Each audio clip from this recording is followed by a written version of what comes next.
नमस्कार विद्यार्थी मित्रांनो.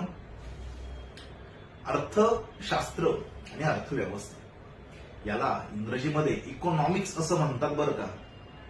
आणि ह्या विद्यार्थ्यांना ह्या विषयाचं म्हणजे स्पर्धा परीक्षेतील विद्यार्थ्यांनाच नव्हे, सर्व विद्यार्थ्यांना ह्या विषयाबद्दल प्रचंड भीती. ही भीती दूर करण्यासाठी स्पर्धा परीक्षा विमुख एक बेसिक कंपोनंट्स आहे जो एकदा ज्ञात झाला की प्रश्न मिटतो. अरे हो, तुझी गरज निर्माण करते. काय निर्माण करते? वस्तू, सेवा.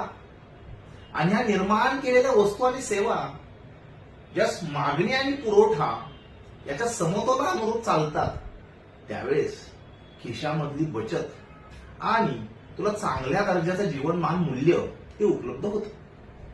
ह्याच सिक्वेन्सवरती अख्खं उभं आहे भारताचं, जगाचं. इतकं दूर नको रे बाबा, थांब, थोडं थांब.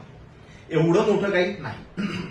तुझ्या घराचं देखील अर्थशास्त्र नाही तर घराचं अर्थव्यवस्था. हेच मागणी पुरवठ्यानुसार तुझ्या गरजा भागविण्यापासून सुरुवात होणार. कौटुंबिक गरजा झाल्या, गावाच्या गरजा झाल्या, जिल्ह्याच्या झाल्या, राज्याच्या झाल्या, ह्या भागविण्यासाठी करण्यात आलेली ओढताण म्हणजे उत्पादन निर्मिती. त्यासाठी आवश्यक कच्चा माल, त्यासाठी आवश्यक भांडवल पुरवठा, त्यासाठी आवश्यक मनुष्यबळ. मग हे सगळं प्रकरण झालं. सोबती तुला लागणार आहे ते महत्वाचं म्हणजे चांगलं भांडवल. मग भांडवल उभारणीचे स्रोत, मजूर उपलब्धतेचा दर आणि बौद्धिक कौशल्य, व्यवसाय निवड, उत्पादन निवड, ही सगळी प्रपंच पुढे पुढे वाढत जाणार. जाते कुठपर्यंत?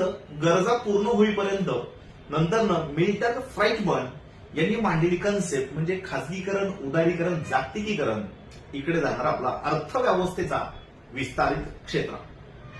आता ह्या अर्थव्यवस्था विस्तारित क्षेत्राचा पाठलाग आणि पाठपुरावा अभ्यासातूनही करायचा असतो आणि दैनंदिन जीवनातूनही करायचा असतो. यालाच अनुरूप प्रश्नांचं स्वरूप स्पर्धा परीक्षांमध्ये आहे. मग आता डिमांड अँड सप्लाय, मागणी आणि पुरवठा शाळेपासून आपल्याला अर्थशास्त्रामध्ये आहे. आणि पुढे चलून हीच कन्सेप्ट तुम्हाला अर्थव्यवस्थेमध्ये भारताच्या, जगाच्या अनुभवायला मिळते. हे अनुभवत असताना तुम्हाला अभ्यास हा स्पर्धा परीक्षेमध्ये आहे. किती सोपा हा विषय?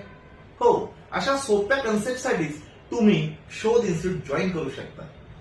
आम्ही जे मार्गदर्शन देणार ते तुम्हाला मार्क्स आणि अधिकारी पद देखील मिळवून देणार. चला तर मग नवीन